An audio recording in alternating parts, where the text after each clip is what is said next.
जेठाजुसँग फरार भएकी मन्जु दिउसी सँगै हात पक्राउ। केही समय अघि सुनसरी जिल्लाको इटहरी एक विवाहित महिला जेठाजु नातापनेसँग फरार भएकी थिइन्। उनका श्रीमान भने वैदेशिक रोजगारीको क्रममा विदेशमै रहेका थिए भने श्रीमान विदेशमै रहेको बेला मन्जु राई नाम गरेकी ती महिला आफ्नी एक सानी छोरी छोडेर जेठाजु नातापनेसँग फरार भएको स्थानीयहरूले मिडियालाई बताएका थिए। बेलबारी जान्छु भनी उनी हिँडेको स्थानीयको भनाइ थियो। मन्जु नजिकै ग्रिलमा काम गर्ने एक अजयसँग गएको भन्ने खुल्न आएको मन्जुका जेठाजुले बताएका थिए। मन्जु र अजय फरार भएपछि उनीहरूको खोजी भइरहेको थियो। खोजी हुँदै जाँदा उनीहरू सम्पर्कमा आएपछि इटहरी उपमहानगरपालिका 8 फुलबारीमा उनीहरूको सहमतिका लागि छलफल गर्ने भन्दै सन्देश चौधरीले दुवै पक्षलाई बोलाएका थिए। तर त्यहाँ भने दुवै पक्षको झगडा हुँदा मिलाउन भनी दुवै पक्षलाई उपस्थित गराएका सन्देश चौधरीले नै पिटाई खाएका छन्। पछि प्रहरी पुगेपछि मन्जु र अजय भागेको बताएको छ। अजयकी श्रीमती पनि त्यहाँ पुगेपछि उनीहरूको झगडा भएको सन्देशले बताएका छन्। निकै संख्यामा प्रहरी पुगेपछि उनीहरू त्यहाँबाट भागेको बताएको छ।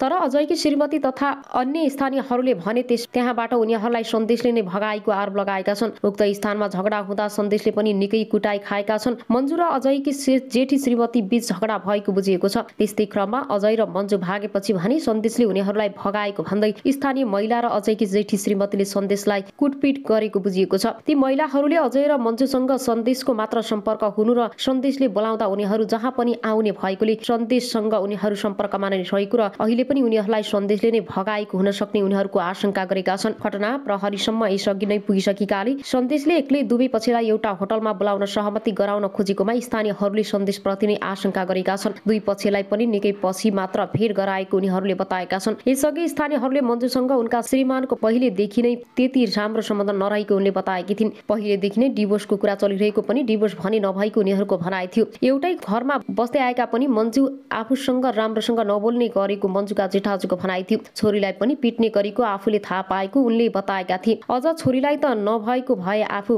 पहिले अर्कैसँग ढिडिसक्ने थिए भन्दै पिट्ने गरेको आफूले थाहा पाएको उनको भनाइ छ।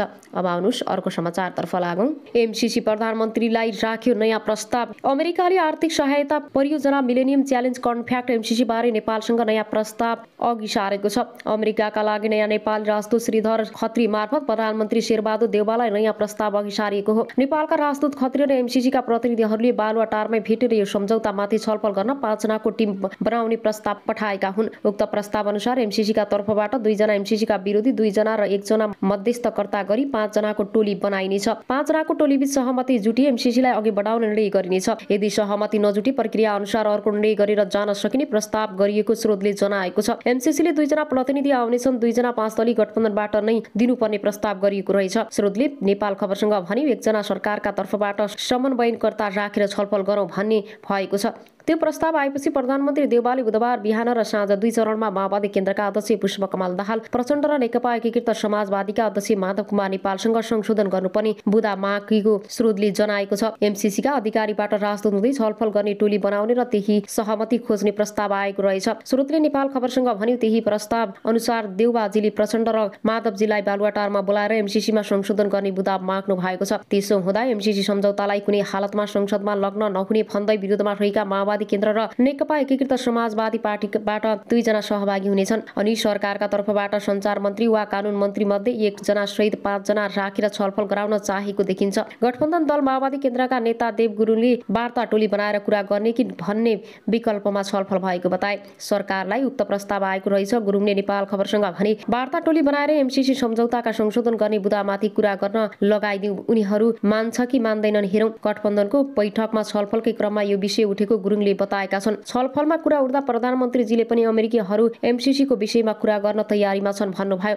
गुरुङले भने द्विपक्षीय वार्ता टोली बनाएर कुरा गर्न लगाइदिउँ न त सहमति भए ठिकै छ, नभए हामीले अडान छोडेका छैनौँ भन्ने सुझाव दिउँ। कूटनीति प्रणाली अनुसार सरकारले गरेको सम्झौता खारेज गर्न नमिल्ने बारे पनि बैठकमा कुरा उठेको थियो। आपसी सहमतिमा सम्झौता परिमार्जन वा संशोधन गर्न पाइने कुरा उल्लेख भएरै आफूहरूले करेक्सन चाहेको उनले बताए। एमसीसीका केही बुँदा संशोधन गर्नुपर्ने बताउँदै आएका सत्ता गठबन्धनकै 3 दल दल एकातिर उभिँदा प्रधानमन्त्री देउवाले संसदमा पेश गर्न सकेका छैनन्। 5 दलीय गठबन्धनबाट प्रधानमन्त्री बनेका उनी एकल निर्णय गरेर अघि बढ्न सक्ने अवस्थामा पनि छैनन्। सम्झौतालाई तत्काल संसदबाट टेबल गर्नुपर्ने अमेरिकी दबावमा परेका प्रधानमन्त्री देउवालाई एमसीसीकी प्रतिनिधिबाट आएको प्रस्ताव निकाल्ने लागेको गठबन्धनकी बैठकमा बताएको एक नेताले जानकारी दिए। गठबन्धनको बैठकमै प्रधानमन्त्रीले यस्तो प्रस्ताव आएको बताउनु भएको हो। ती नेताले भने नेकपा एकीकृत समाजवादी र माओवादी केन्द्रबाट सबै डकुमेन्ट अध्ययन गर्ने काम भइरहेको छ। एकीकृत समाजवादीबाट झलनाथ खनाल, माओवादी केन्द्रका वरिष्ठ नेता नारायण काजी श्रेष्ठ र सञ्चार मन्त्री ज्ञानेन्द्र बहादुर कार्की एमसीसीमा रहेका प्रस्ताव अध्ययन गर्ने समितिमा छन्। खनालले 12 जनाको समूह बनाएर एमसीसी सम्झौता अन्तर्गत विभिन्न 7 दस्तावेजता 800 पृष्ठ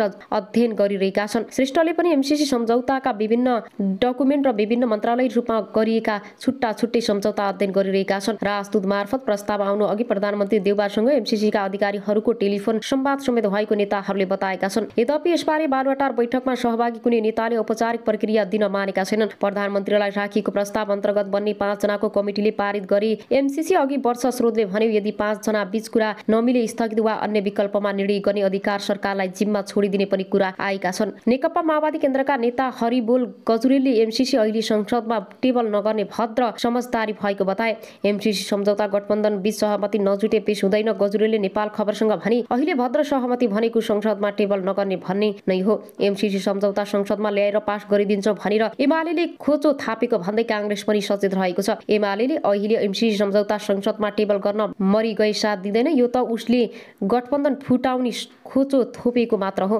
एमाले अध्यक्ष केपी शर्मा ओली निकट एक नेताले भने हो यही कुरा अध्ययन गरिरहेको एमसीसीको नेपाल हेर्ने कार्यालय एमसीसी नेपालले दिएको सुझावकै आधारमा मुख्यालयका अधिकारीहरूले राजदूत मार्फत प्रधानमन्त्री देउवासँग यो प्रस्ताव राखेका हुन्। एमसीसीको मन्त्रालयले यसअघि 2 पटक संशोधन वा परिमार्जन गर्न नसकिने अडानी रहेको छ। नेकपा एकीकृत समाजवादी पार्टीका सम्मानित नेता तथा पूर्व प्रधानमन्त्री झलनाथ खनालले विभिन्न प्रस्ताव प्रयास र अभ्यास भइरहेको बताए। एमसीसी सम्झौतालाई कुनै हालतमा संसदमा लग्न हुँदैन, यो राष्ट्रघाती हो भनेर नेपालमा निकै विवाद परिसकेको छ। खनालले भने विभिन्न समूहले विभिन्न अभ्यास गरिरहेका छन्। उनले सुधार गर्न सकिने उपाय खोजी गर्ने प्रस्ताव आएको पनि बताए। यसलाई सुधार गर्ने भए कसरी गर्न सकिन्छ त भन्ने प्रस्ताव पनि आएका छन्। खनालले भने अब आउनुस् अर्को समाचारतर्फ लागौं। दुर्व्यवहार गरेको घटना बाहिरिएको थियो। घटनापछि अनुसन्धान गरी विश्वकर्मालाई विभागीय कारबाही गरेको जिल्ला प्रहरी कार्यालय ओखलढुङ्गाले जनाएको छ। अब आउनुस् अर्को समाचारतर्फ लागौं। 1.5 महिना अघि नै मण्डलले गरेका थिए 9 दिनमा 3 साझेदारको हत्या। 21 मा काठमाडौँ सिराहाका अनिल कुमार मण्डलले कमिसनको लोभमा 9 दिनमा 3 साझेदारको हत्या गरी शव व्यवस्थापन गरेको खुलेको छ। मङ्सिर अन्तिम साता र पुष पहिलो साता ललितपुर र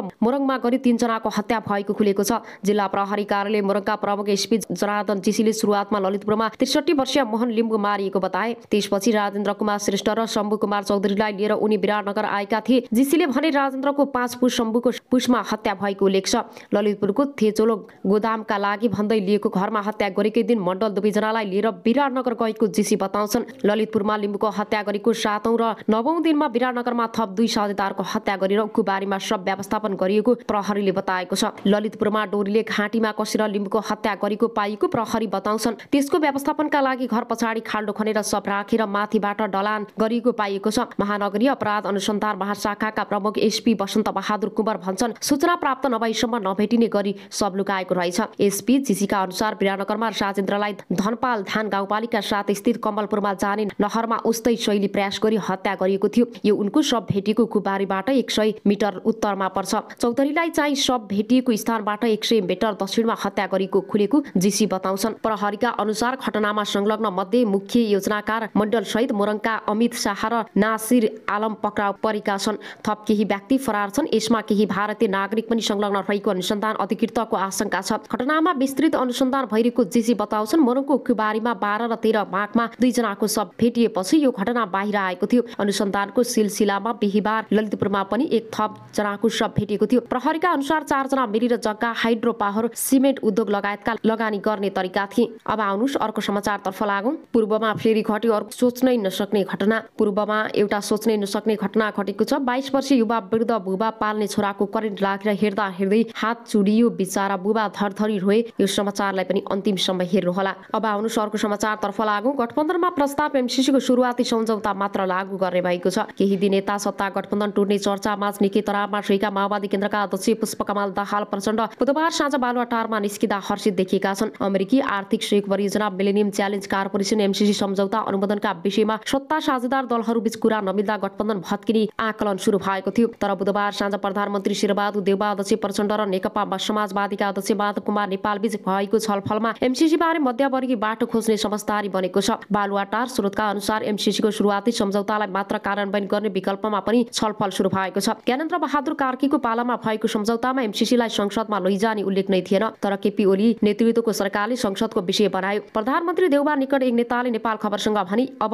कसरी संसदमा लैजाने भन्ने बारे तीन नेताहरू छलफल गरिरहनु भएको छ। कुनै निष्कर्ष निस्किसकेको छैन। 2074 भदौ 29 र 14 सेप्टेम्बर 2017 कांग्रेस र माओवादी केन्द्रको संयुक्त सरकारले अमेरिकासँग नेपालको विद्युत प्रसारण लाइन र सडक निर्माणका लागि $50 करोड अनुदान सम्झौता गरेको थियो। त्यसबेला नेपालको तर्फबाट तत्कालीन अर्थमन्त्री ज्ञानेन्द्र बहादुर कार्की र एमसीसीका तर्फबाट कार्यवाहक जोनाथन नासले सम्झौतामा हस्ताक्षर गरेका थिए। त्यसबेला गरिएको सम्झौतामा एमसीसीलाई संसदबाट अनुमोदन गर्नुपर्ने प्रावधान नै थिएन। तर 2076 असोज 12 गते 21 सेप्टेम्बर 2019 मा केपी शर्मा ओली नेतृत्वको सरकारका अर्थमन्त्री डाक्टर युवराज खतिवड़ाले एमसीसी कार्यक्रम कार्यान्वयन सम्झौतामा हस्ताक्षर गर्दा त्यसलाई संसदबाट पास गर्ने कुरा थपिएको थियो। सुरुमा भएको सम्झौतालाई अघि बढाउने एमसीसी मुख्यालयलाई पत्राचार गर्ने प्रस्तावमा छलफल भएको एकीकृत समाजवादीका महासचिव बेदुराम भुषालले बताएका छन्। दात्री राष्ट्रले दिने आर्थिक सहयोगलाई संसदबाट अनुमोदन गर्ने विषयकै कारण दलहरू अहिले विभाजित भए सुरुको सम्झौता कार्यान्वयन गर्दा समस्या हुँदैन भनेर एमसीसीलाई भनौँ भुषाल गठबन्धनमा राखिएको प्रस्तावबारे नेपाल खबरसँग भने संसदबाट पारित भएपछि त्यो कानून सरह बन्छ र त्यससँग बाँचिएका अन्य कानून निष्क्रिय हुन्छन्। छलफलमा प्रधानमन्त्री देउवाले एमसीसी सम्झौता अध्ययन गर्न बनाइएको 3 सदस्यीय कार्यदलको प्रतिवेदन कुन र त्यसको सुझाव आएपछि निर्णय गर्ने बताएका थिए। अध्ययन कार्यदलको सुझाव आउन दिउँ, यतिसम्म कुरौँ, अब केही दिन कुरौँ। प्रधानमन्त्री देउवाले नेतासँग भने यसमा सुधार गरेर जान सकिने रहेछ भने त्यो पनि हेरौँ। पुस 4 गते गठबन्धनले एमसीसी सम्झौतामा रहेका प्रावधान अध्ययन गर्न छलनाथ खनाल, नारायण काजी श्रेष्ठ र सञ्चार मन्त्री ज्ञानेन्द्र बहादुर कार्की रहेको 3 सदस्यीय कार्यदल बनाएको थियो। सुधारका विकल्पमा जान एमसीसीले मान्छ भने गरौँ, तर पहिलो के सुधार हो त्यो